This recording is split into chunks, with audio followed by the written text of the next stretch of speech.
This is for the people who left a comment on my last post, where I said, I don't know who needs to hear this, but somebody needs to hear this. I found myself sitting with your comments all day today. All day. And I wanted my spirit team to help assist me in talking to you about how things change for the better, because they do. And I'm not this frou-frou love and light type of person. I'm a very I have my own experiences in life, and I'm living proof that things change. And I use myself as an example because that is the most beneficial knowledge. That to me is something that I would want to hear from another person. If I were in this place that you are all in right now. And I have been in your place in the very recent past. So please know that my life also has ebbs and flows, and there are times where I have been so frustrated because it feels like I just keep hitting brick wall after brick wall, dead end. I want to be moving, but I'm not moving. I feel like I'm stuck. All those things. All of those things. Anxiety, worry, dread, hopelessness, everything, okay? And I had no other choice but to, because I didn't want to feel those things anymore, the only thing that I could do was to start talking to my spirit guides, start talking to my spirit team. And I opened up voice memos, and it was at the beginning of this year. The beginning of 2024, because we're in 2025 now. I started to talk to them in my phone, the way that I'm doing right now. And I would lay in my bed and I would talk to them. Sometimes I wouldn't record. I would just be talking to myself. And I'm not talking to myself, I'm talking to my spirit team. But I'm talking things out almost as if it's like therapy. Don't feel crazy talking to yourself alone in a room. I did look up online. When I started doing that, it was years ago, and I remember looking it up online to see if I was crazy or if it was a crazy thing to do. And the overall psychological consensus is that it's very healthy. And there are things that I'm learning on my own journey that I'm like, I've been doing this thing not knowing that this has been a very healthy way of operating, or a healthy coping mechanism. And so anyway, I'm digressing too much. I just started talking to them and I started asking for help. I said, I need to get out of where I am. I feel like I can't see a way out of anything. Show me a pathway that I can go down. I will follow it. Just light the way for me. Just help me in any way that you can.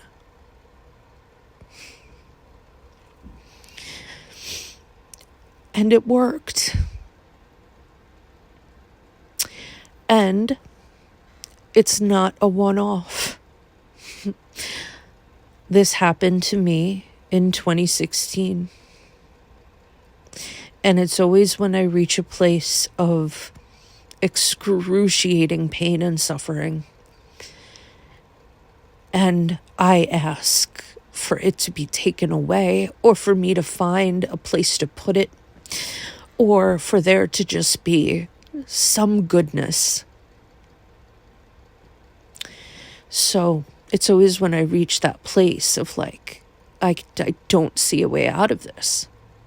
Like, what is there for me to do? When you're asking that question, you will find it.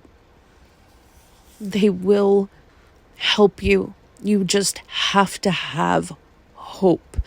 A single grain of sand worth of hope is enough. But you have to allow that in, because we can be blinded by what we have been accustomed to. This suffering and pain and loneliness, all of that. We can be consumed by that. And we have to take a moment to see how our own mentality and how we're speaking to ourselves, how we're feeding ourselves.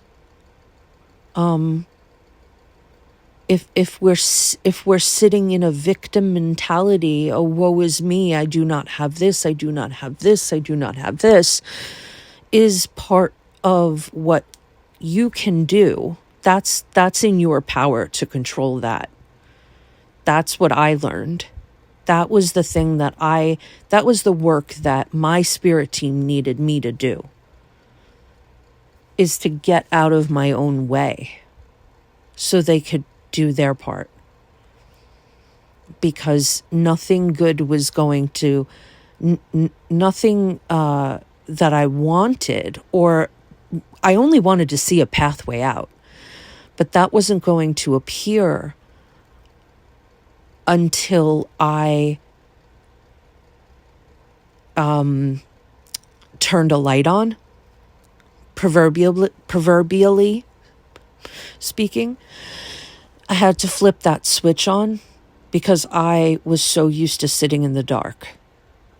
And so in a way, like, we have to get into a mindset of believing that we have the power to change our circumstances. How do we do that? We stay mindful in the present moment. What does that mean? Mindfulness is really just being present and being aware of your own thoughts, which can be cyclical, okay? Because our thoughts are constantly going. We have to catch ourselves when we're thinking negative thoughts, when we are in that victim mentality. We have to catch it. Mindfulness is important in order to catch that, so that we can retrain our brains, which is possible.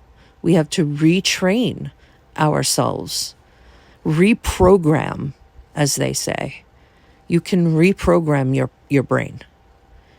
And I'm living proof. I am living proof of that. I'm still working every day.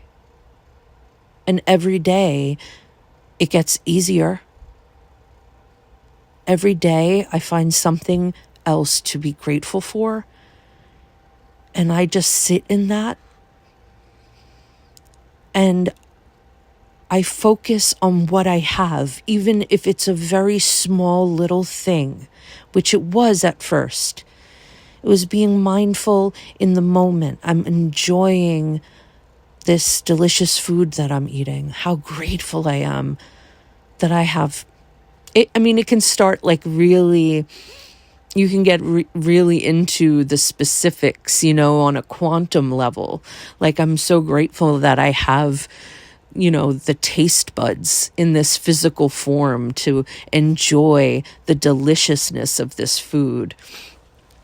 It's like you can sort of like go everywhere with it, and you can just be happy that you have that like, it's so finding something to be like happy about. Sometimes I remind myself that, like, when I'm speaking with spirits, a lot of the time I'll ask them what they miss most about being in their lifetime in the physical form, and most of the time they say food. They miss food, and they don't have that on the other side. So, like, as like silly as it is to even like talk about this, it's true. I find myself I'll say it to my cat too. I'll be like, you need to come back as a human, Pip, because you are missing out on some of the best food. Like, you have to come back just for the food. So, that's just an example. That's just me. But yeah, gratitude for the breath, gratitude for the flower that you see growing in your garden, sitting there and watching it and being present as the wind is blowing over it. These are important things that can take us away from the pain and suffering or the mundanity of life, the cyclical doing the same thing every day, which it really has its own level of anguish to it.